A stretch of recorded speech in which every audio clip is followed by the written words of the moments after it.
جل وعلا في مقام آخر: إنما يريد الله ليذهب عنكم الرجس أهل البيت ويطهركم تطهيرا.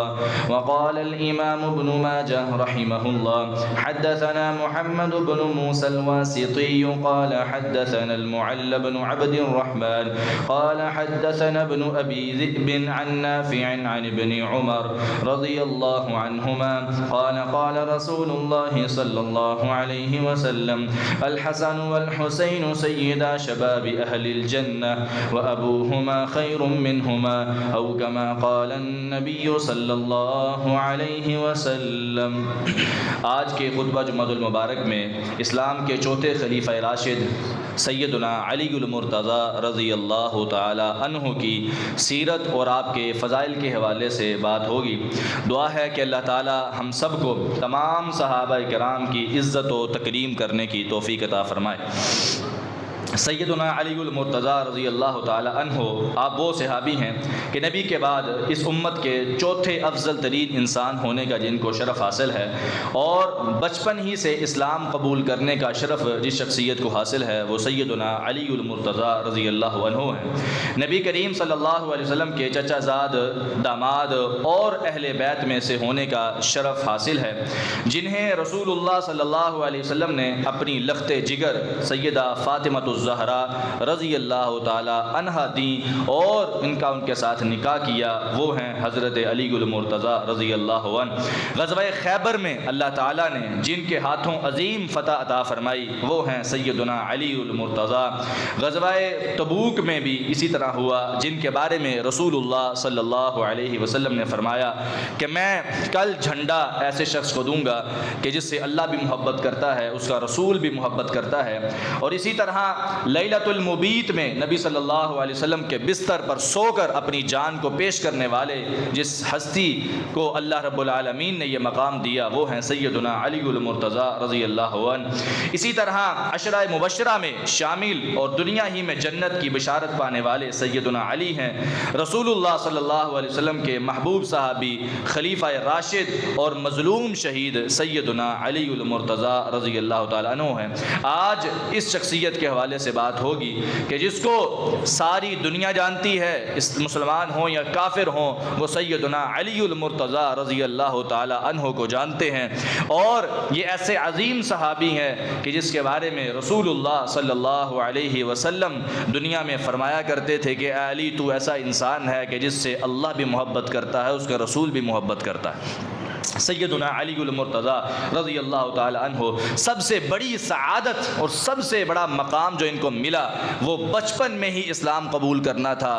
باقی تمام صحابہ کرام چونکہ جوان تھے، کچھ لڑکپن میں تھے اور کچھ جو ہے وہ بزرگ تھے. نبی صلی اللہ علیہ وسلم نے جب اعلان کیا نبوت کا تو بعض نے فوری اسلام قبول کیا، بعض نے تھوڑی دیر بعد کیا، لیکن سیدنا علی المرتضیٰ بچے تھے.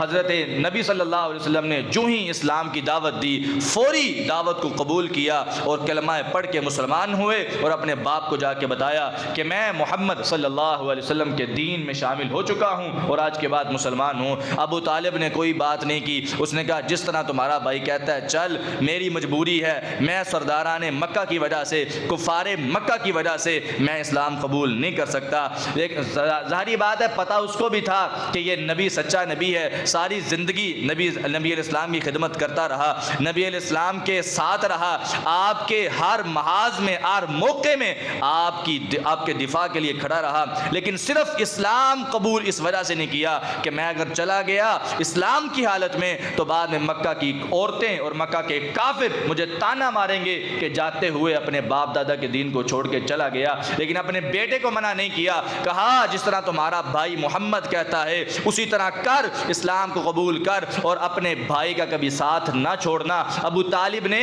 اپنے بیٹے علی کو یہ نصیحت کی تھی کہ ساری زندگی کبھی بھی اپنے بھائی کا ساتھ نہ چھوڑنا، اگر میں دنیا سے چلا بھی جاؤں میرے جانے کے بعد بھی تو نے محمد کا دفاع کرنا ہے صلی اللہ علیہ وسلم. تو سیدنا علی المرتضیٰ رضی اللہ تعالی عنہ بچپن سے ہی مسلمان ہوئے اور ہر وقت نبی کا ساتھ دیا. اسی طرح کرتے کرتے ہر محاذ میں آپ کے ساتھ تھے. ہجرت کا موقع آتا ہے، نبی صلی اللہ علیہ وسلم سیدنا ابو بکر صدیق کے گھر جاتے جاتے ہیں، پلان بنتا ہے مکہ سے نکلنے کا، نبی علیہ السلام کے پاس امانتیں پڑی ہوئی ہیں، مکہ کے بڑے بڑے سرداروں نے اپنی امانتیں محمد الرسول اللہ صلی اللہ علیہ وسلم کے پاس رکھوائی ہوئی ہیں۔ نبی صلی اللہ علیہ وسلم ابو بکر کو لے کے نکلے، علی کو بلایا، کہا علی یہ امانتیں لے لو اور میرے بستر پہ سو جاؤ، میں چلا جا رہا ہوں اور میرے بعد یہ امانتیں واپس کر کے میرے پیچھے آ جانا۔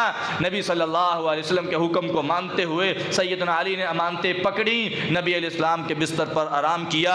اور کسی کہنے والے نے کہا ہوگا یا اپنے ذہن میں ہی کسی شیطان نے وسوسہ ڈالا ہوگا کہ بتاؤ کفار مکہ تو نبی کے جان کے در پہ تھے، انہوں نے یہ پلان بنا لیا تھا کہ محمد کو قتل کر کے چھوڑیں گے، وہ سارے کے سارے نبی کے دروازے پر کھڑے تھے، تو بتا تو نبی کے بستر پر سویا، تجھے نیند آ گئی تھی، تجھے سکون آ گیا تھا، تجھے کہیں ڈر نہیں لگا کہ کہیں کفار مکہ نبی سمجھ کر مجھے قتل نہ کر دیں، کہیں ایسا نہ ہو کہ وہ آئیں اور دیکھے بغیر ہی وار کریں اور مجھے میرا سر تن سے جدا کر دیں؟ علی نے کہا میرے محمد نے فرمایا تھا، میرے نبی نے فرمایا تھا علی یہ امانتیں واپس کر کے میرے پیچھے آ جانا، میرے نبی نے مجھے پیچھے آنے کا کہا تھا، مجھ علی کو میرے نبی کی زبان پہ یقین اتنا ہے کہ علی کبھی نہیں مر سکتا جب تک مدینے نہ چلا جائے، مدینے جائے گا، ضرور جائے گا، کیونکہ میرے آقا نے فرمایا تھا علی امانتیں واپس کر کے مدینے آ جانا۔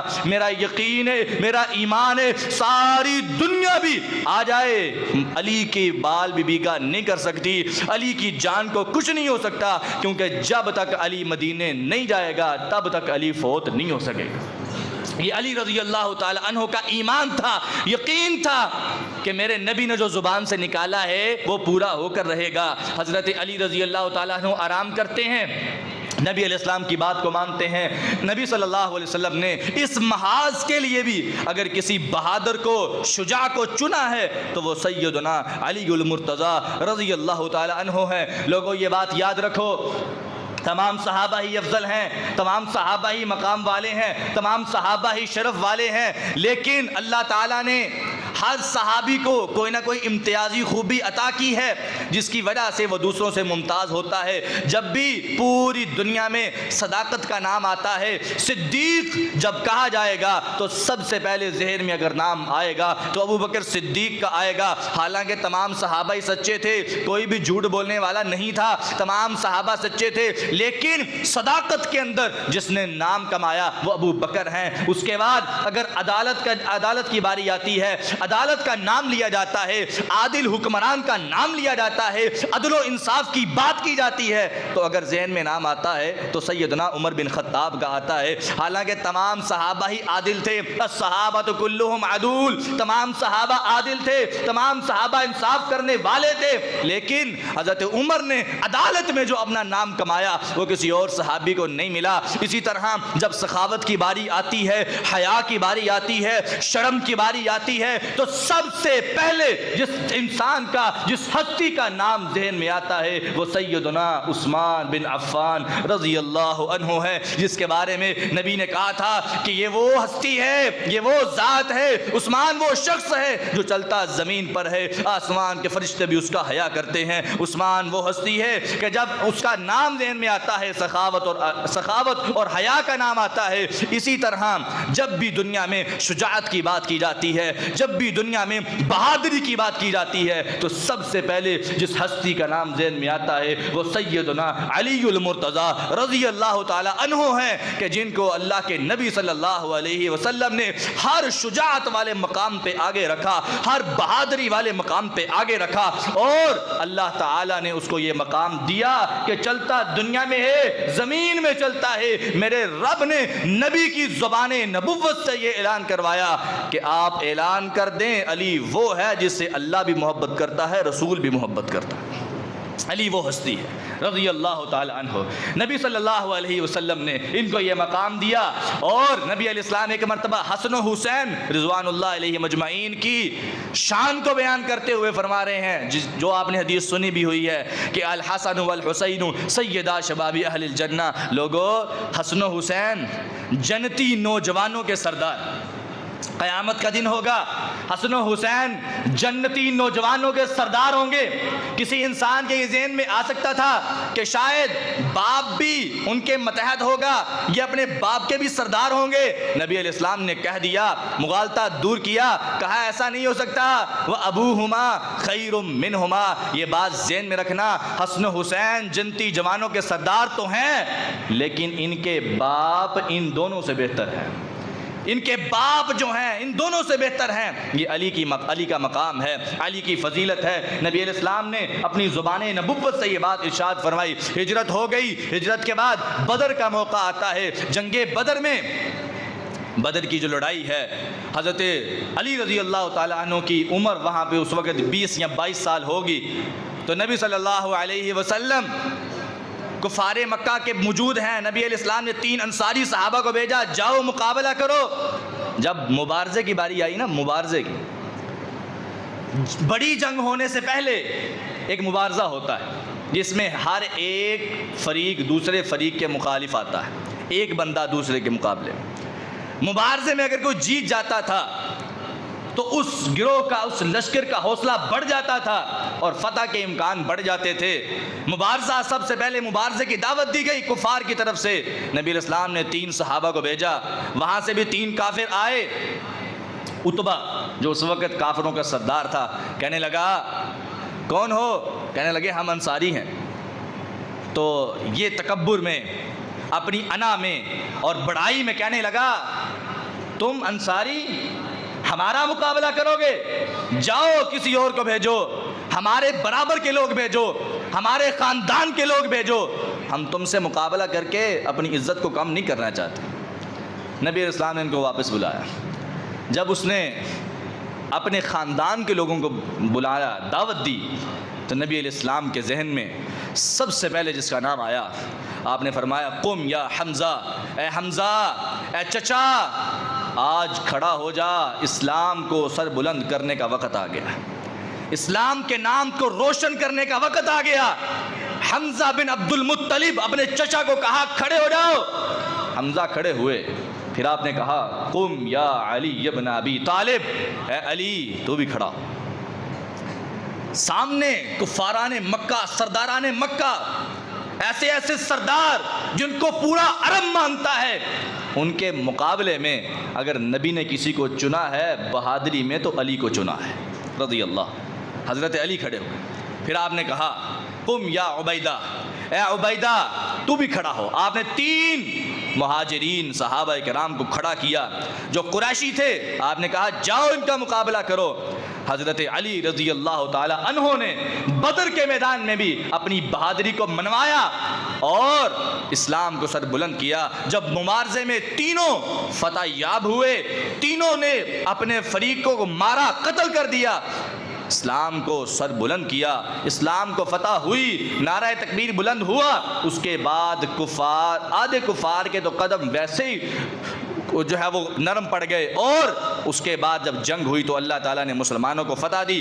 70 کفار مار دیے گئے اور 70 قیدی بنا لیے گئے۔ اور یہ اگر مبارزے میں یہ تینوں ہار جاتے تو مسلمانوں کا حوصلہ پست پڑ جاتا، لیکن اللہ کے نبی صلی اللہ علیہ وسلم کے حکم سے، اللہ کی مدد سے یہ کام ہوا کہ اللہ تعالیٰ نے ان تینوں کو فتح دی۔ حضرت علی رضی اللہ تعالی عنہ نے بڑی شجاعت اور بڑی بہادری سے ولید بن عتبہ کو قتل کیا اور سارے صحابہ میں نعرہ تکبیر بلند کیا۔ بدر کا مارکا ایسا مارکا تھا کہ اللہ کو اتنا پسند آیا، مسلمانوں کا حوصلہ، مسلمانوں کی بہادری، مسلمانوں کی شجاعت اللہ کو پسند آئی۔ میرے نبی نے فرمایا، اللہ تعالیٰ نے آسمانوں سے نیچے جھانکا اور جھانک کر بدر والوں کو دیکھا اور مخاطب ہو کے کہا، اے بدر والو اعملوا ما شئتم قد غفرت لکم، آج کے بعد جو چاہے عمل کرو، اللہ نے تمہاری ساری زندگی کے گناہوں کو معاف کر دیا۔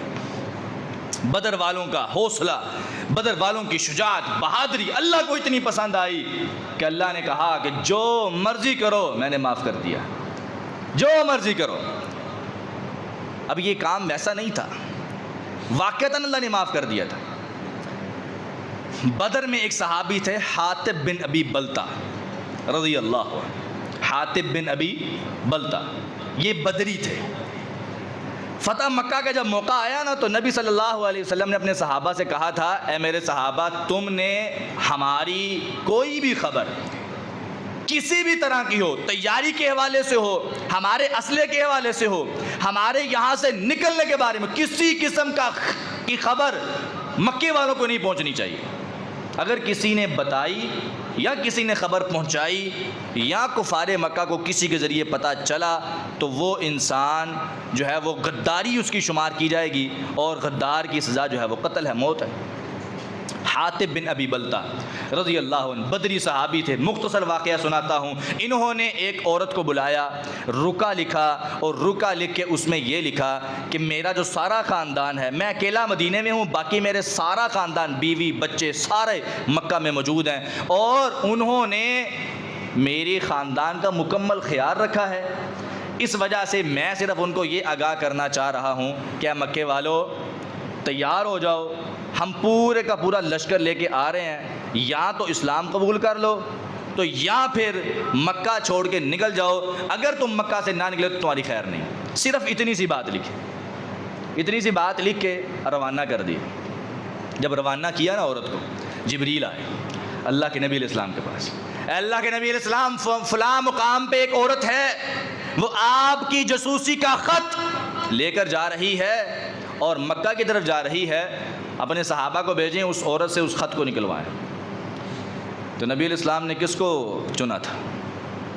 نبی علیہ السلام نے بلایا اے علی رضی اللہ عنہ، کہا ادھر آؤ، ساتھ کچھ صحابہ کو لو، فلاں مقام پہ جاؤ، وہاں پہ ایک عورت ہے، اس کے پاس جاسوسی کا خط ہے، اس سے لے کر آؤ۔ نبی صلی اللہ علیہ وسلم نے بھیجا، حضرت علی چلے گئے۔ مختصر واقعہ، وہ نہیں مانی، بار بار اصرار کرنے کے باوجود علی رضی اللہ تعالیٰ عنہ نے اس کو کہا خط دو، کہا نہیں ہے میرے پاس، بار بار کہا، نہیں مانی۔ حضرت علی نے سختی کی اور دھمکی دی صرف اس کو ڈرانے کے لیے، کہا کہتی میرے پاس نہیں ہے، دیکھ لو ساری سامان کی چیکنگ کر لو۔ حضرت علی کہنے لگے اے عورت، تجھے کیا پتا مجھے کس نے بھیجا ہے؟ مجھے جس نے بھیجا ہے وہ اپنی مرضی سے نہیں بولتا بلکہ اللہ کی مرضی سے بولتا ہے، اس نے مجھے بھیجا، میں کیسے تمہاری بات پہ یقین کر لوں؟ تو جھوٹ بول رہی ہے، میرا نبی سچ بولتا ہے، اور یقین رکھ اگر تو نے خود ہمیں خط نہ دیا تو میں تمہیں برہنہ کر کے تمہارے سارے کپڑے اتار کے پھر چیکنگ کروں گا، اور اگر خط نہ ملا تو میں تیری گردن اڑا دوں گا۔ اگر تو نے مجھے خط نہ دیا۔ اس کو ڈرانے کے لیے ذرا تھوڑا سا دمکایا، ڈرایا، اس نے اپنے بالوں کی میدیوں سے خط نکالا اور دے دیا۔ تو آ کے جب اللہ کے نبی کے پاس پہنچے نا تو اللہ کے نبی نے جب خط پڑھا، صحابہ کے نام سے کر پڑھو، تو پڑھ کے سنایا گیا تو نیچے لکھا ہوا تھا حاطب بن ابی بلتا۔ نبی علیہ السلام نے کہا حاطب ادھر آؤ، بلایا، حاضر کیا، کہا یہ کیا حرکت ہے؟ میرے منع کرنے کے باوجود تم نے یہ کام کیا۔ کہا اللہ کے نبی علیہ السلام میرے فیصلے میں جلدی نہ کیجئے گا، میں منافق نہیں ہوں، نہ میں غدار۔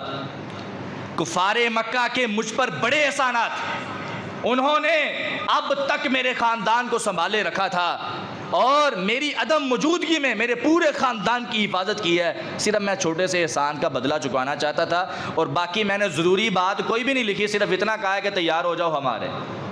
حضرت عمر رضی اللہ عنہ کھڑے ہوئے، کہا اللہ کے نبی علیہ السلام آپ مجھے ایک اشارہ کریں، میں اس منافق کی گردن اتارتا ہوں۔ تو نبی علیہ السلام نے کہا تھا عمر بیٹھ جاؤ، کیا تجھے نہیں پتا کہ حاطب وہ انسان ہے جو بدر میں بھی موجود تھا، جو بیعت رضوان میں بھی موجود تھا، اور یہ دونوں گروہ وہ گروہ ہیں کہ جن کے بارے میں اللہ نے اوپر سے جھانک کے کہا تھا کہ آج کے بعد جو مرضی کرو اللہ نے تمہیں معاف کر دیا۔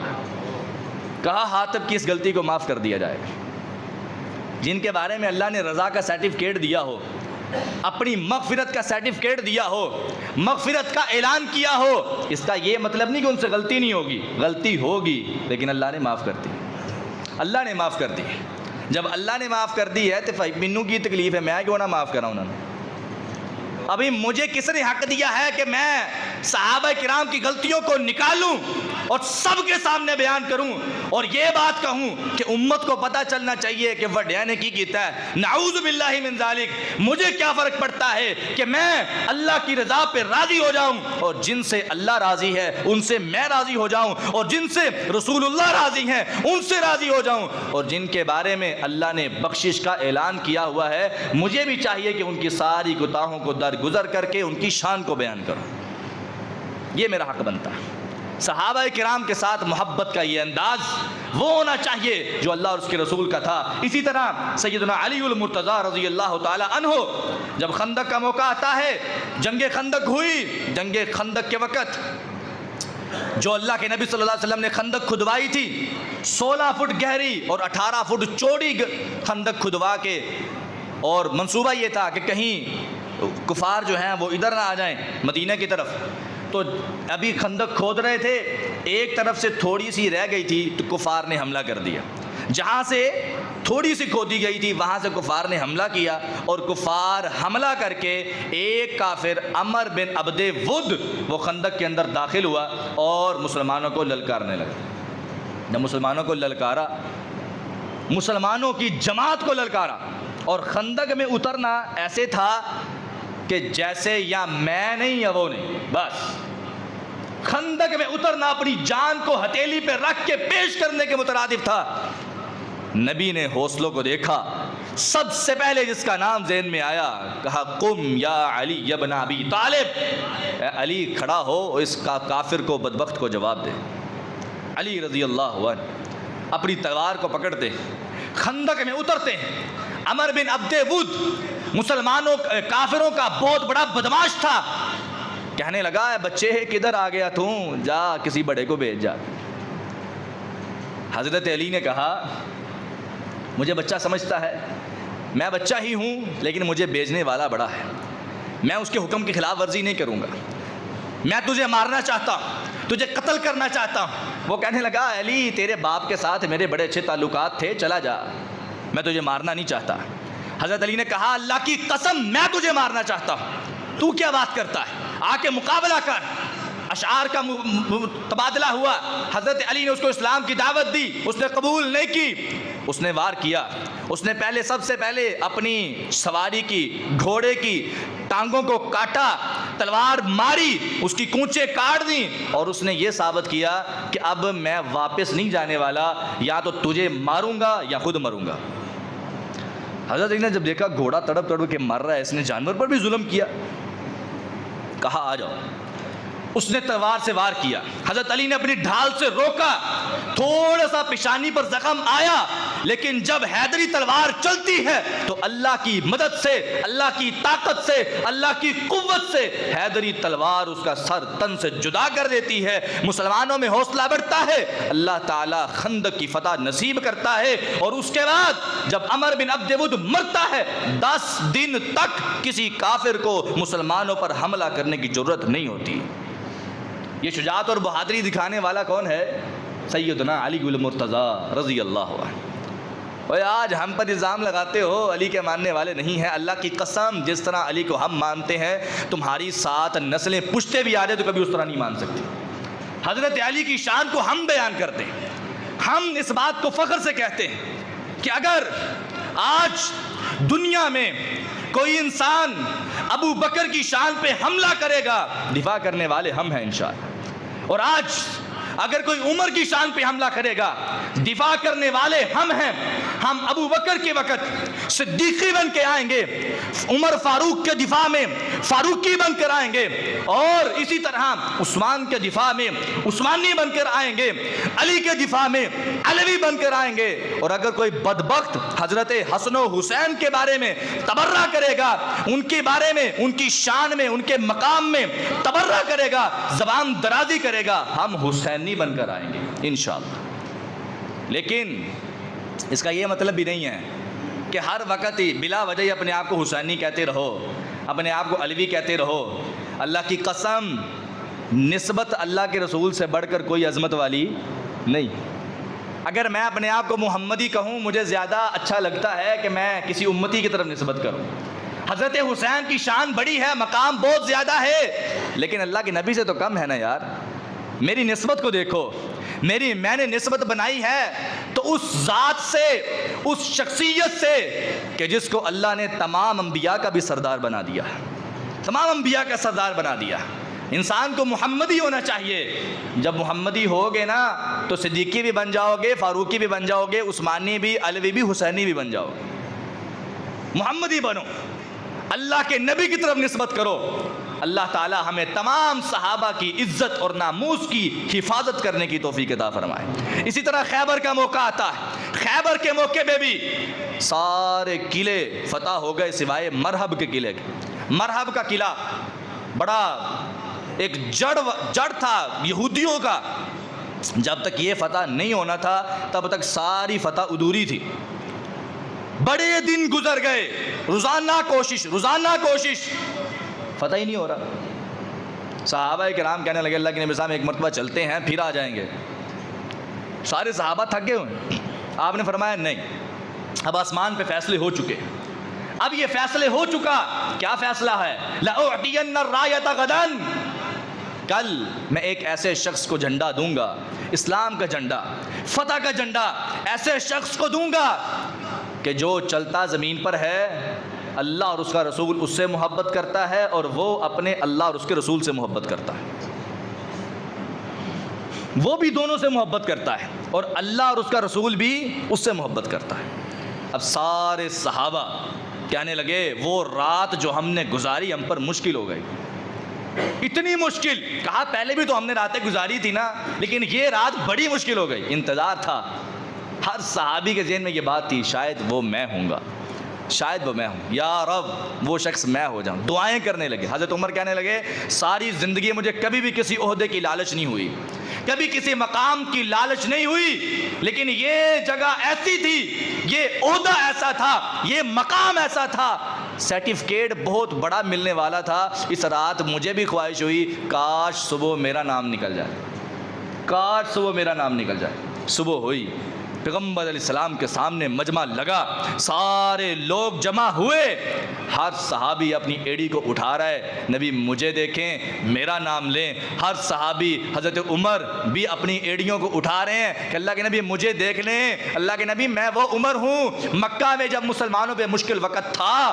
تو عمر آگے بڑھا تھا اور کہا تھا کہ آج کے بعد اگر نماز ہوگی تو مسجد حرام میں ہوگی۔ کسی کافر میں جرت نہیں تھی کہ عمر کو منع کر سکے۔ عمر کی جرت و بہادری اللہ کے نبی علیہ السلام مسلم ہے، میں ہر مسلمان کے ساتھ، ہر اسلام کی جنگ میں آپ کے ساتھ رہا ہوں، کاش میرا نام نکل جائے۔ ہر صحابی کے ذہن میں یہ بات تھی۔ اللہ کے نبی علیہ السلام نے نظر دوڑائی، دیکھا ایک شخص نظر نہیں آ رہا، کہا سارے صحابہ موجود ہیں، این علی ابن ابی طالب، صحابہ علی کدھر ہے؟ صحابہ علی کدھر ہے؟ اور جن کو مقام ملنا ہوتا ہے وہ چاہے وہاں موجود ہوں یا نہ ہوں پھر بھی مل جاتا ہے۔ علی وہاں موجود نہیں تھے۔ نبی السلام نے کہا کدھر ہے علی؟ صحابہ کرام نے کہا اللہ کے نبی السلام یشتکی عینی، اس کی آنکھوں میں درد ہے، خیمے میں آرام کر رہے ہیں۔ ابھی بھی ایک چانس موجود تھا کہ اللہ کے نبی کہیں گے چلو ٹھیک ہے علی آرام کر رہا ہے تو پھر فلاں آ جائے۔ اللہ کے نبی نے کہا نہیں، علی کو بلا کے لاؤ۔ بلایا گیا، حضرت علی آئے، کہا کیا بات؟ کہا اللہ کے نبی علیہ السلام رات سے آنکھوں میں شدید درد ہے، دیکھا نہیں جا رہا، آنکھیں کھل نہیں رہی۔ اللہ کے نبی علیہ السلام نے اپنا لعاب نکالا۔ یہ لعاب ایسا لعاب ہے جس میں شفا موجود ہے۔ یہ لعاب اگر کڑوے پانیوں میں ڈالا جائے تو اللہ اپنی قدرت اور رحمت سے اس کو میٹھا کر دیتا ہے۔ یہ لعاب ابو بکر کی ایڑی پہ لگتا ہے، ابو بکر کی ایڑی صحیح ہو جاتی ہے، سام کا زہر ختم ہو جاتا ہے۔ حضرت علی رضی اللہ عنہ کی آنکھوں میں لعاب لگتا ہے۔ حضرت علی رضی اللہ تعالیٰ عنہ فرماتے ہیں ایسے آنکھیں ٹھیک ہوئیں کبھی درد ہوئی ہی نہیں تھی۔ پھر آپ نے کہا علی یہ جھنڈا پکڑو اور جاؤ مقابلہ کرو۔ حضرت علی رضی اللہ تعالیٰ فرمانا کہ اللہ کے نبی علیہ السلام جا کے بس سیدھا مقابلے کرنا ہے، کوئی تو اس کو دعوت وغیرہ بھی دینی ہے؟ آپ نے فرمایا نہیں، پہلے اس کو جا کے دعوت دینی ہے اسلام کی، اگر قبول کر لے تو ٹھیک ہے ورنہ پھر جو کرنا ہو کریں۔ حضرت علی گئے، جب دیکھا آگے مرحب ہے، مرحب نے دیکھا یہ 26-27 سال کا بچہ میرے سامنے آ کے کھڑا ہو گیا ہے، یہ کیا ہے؟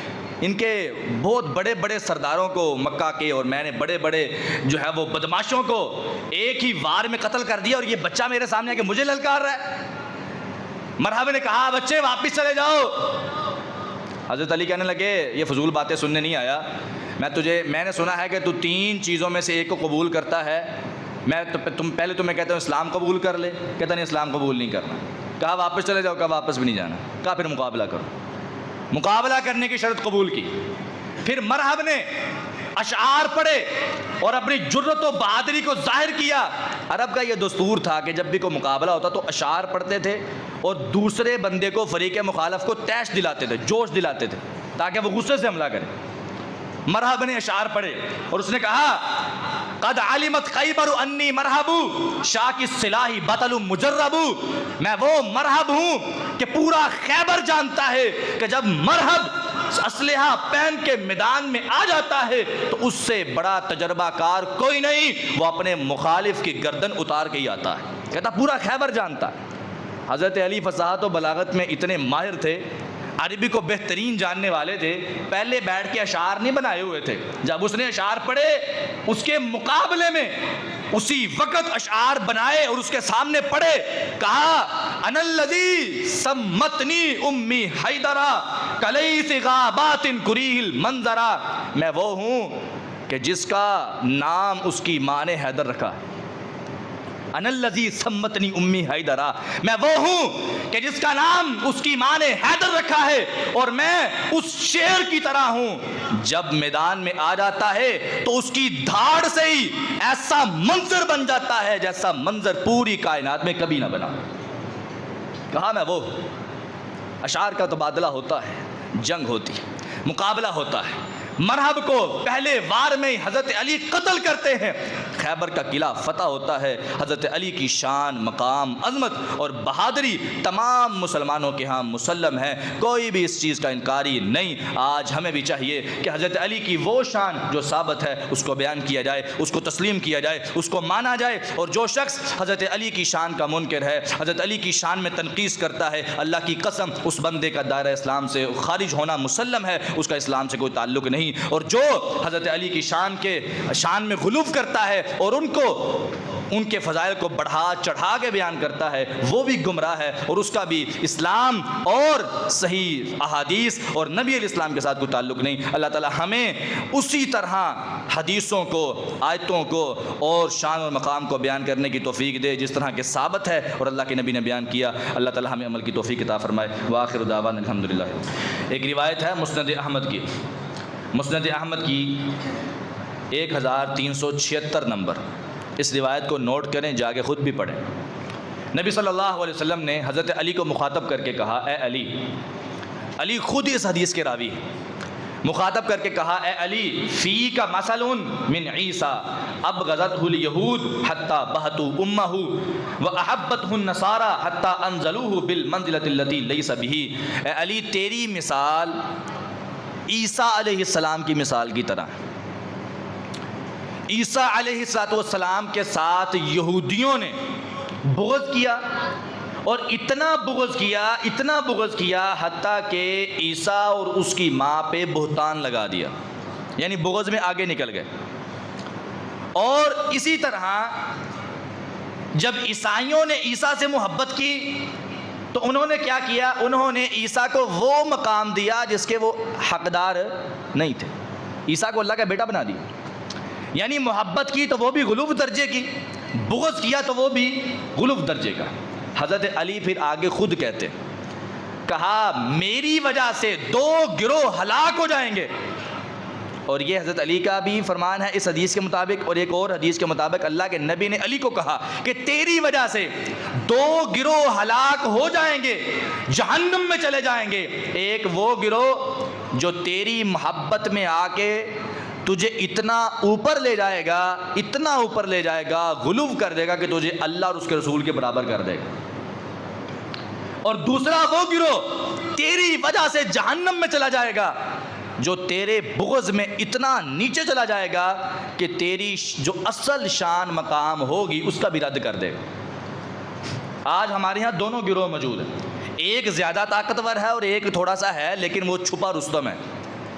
جو غلو میں محبت میں غلو کر کے آگے نکل گئے وہ رافضی کہلائے، جنہوں نے حضرت علی رضی اللہ تعالیٰ عنہ کی شان میں غلو کیا اور ان کو یہاں تک کہہ دیا کہ نعوذ باللہ جبریل بھول گیا سی، انہیں نبی تے وہی نہیں سی لے آنی، علی تے لے آنی سی، وہ بھول کے نبی تے لے گئے۔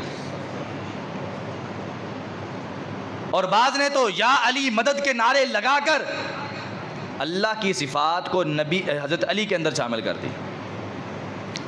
بہرحال بہت سی باتیں کی، یہ گروہ بھی گمراہ ہے۔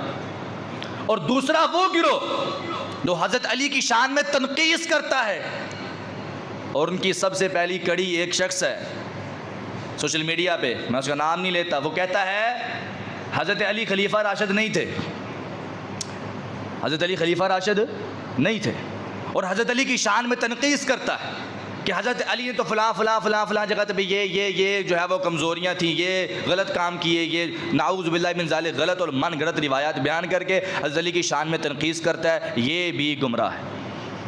ہم وہ لوگ ہیں جو نہ رافضی اور نہ ناسبی، درمیانہ گروہ کون ہے؟ کون سا گروہ درمیانہ گروہ ہے؟ جہاں پہ اللہ کے نبی نے فضیلت بیان کی وہاں پہ بیان کرتے ہیں، جو فضائل اللہ کے نبی نے بیان کیے وہ بیان کرتے ہیں، ان کو تسلیم کرتے ہیں، اور یہ ہمارا ایمان ہے۔ اللہ کے نبی نے کہا تھا علی تجھ سے محبت نہیں رکھے گا صرف مومن، اور بغض نہیں رکھے گا سوائے منافق کے، اور جو علی سے بغض رکھتا ہے وہ منافق ہے، جو علی سے محبت رکھتا ہے وہ مومن ہے۔ ہمارا ایمان ہے، ہمارا اس بات کے اوپر پورا یقین ہے کہ حضرت علی کی شان میں ذرہ برابر بھی تنقیص کرنے والا دائرہ اسلام سے خارج ہے۔ لیکن اس کا یہ مطلب نہیں کہ ان کی شان میں غلو کیا جائے، ان کی شان کو بڑھایا جائے، جو چیزیں ثابت ہیں ان کو مانیں۔ حضرت علی کی شان بہت زیادہ ہے، لیکن یہ بات بھی مسلم ہے کہ پوری کائنات میں، پوری امت میں سب سے افضل اللہ کے نبی کے بعد ابو بکر ہے، ابو بکر کے بعد عمر ہے، عمر کے بعد عثمان ہے، عثمان کے بعد علی ہے، اور حضرت معاویہ رضی اللہ تعالی عنہ کا بھی مقام، مرتبہ اور عظمت بہت زیادہ ہے، لیکن یہ بات بھی مسلم ہے کہ علی کے مقابلے میں معاویہ بھی نیچے ہے۔ معاویہ رضی اللہ تعالی عنہ کا مقام بھی علی کے مقابلے میں نیچے ہے، علی معاویہ سے افضل ہیں، اس بارے میں کوئی دو رائے نہیں۔ حضرت علی کی شان، مقام، عظمت کو ماننا ضروری ہے، لیکن غلو کرنے سے بچنا چاہیے۔ اللہ ہمیں عمل کی توفیق دے۔ ایک ضروری اعلان ہے، اگلا جمعہ انشاءاللہ حضرت عبدالغنی محمدی صاحب حافظہ اللہ تعالی گجرانوالا والے وہ یہاں پہ پڑھائیں گے انشاءاللہ۔ تمام آپ سے گزارش ہے خود بھی تشریف لائیں اور اپنے دوستوں باپ کو بھی دعوت دیں۔ اللہ آپ کا آنا قبول فرمائے۔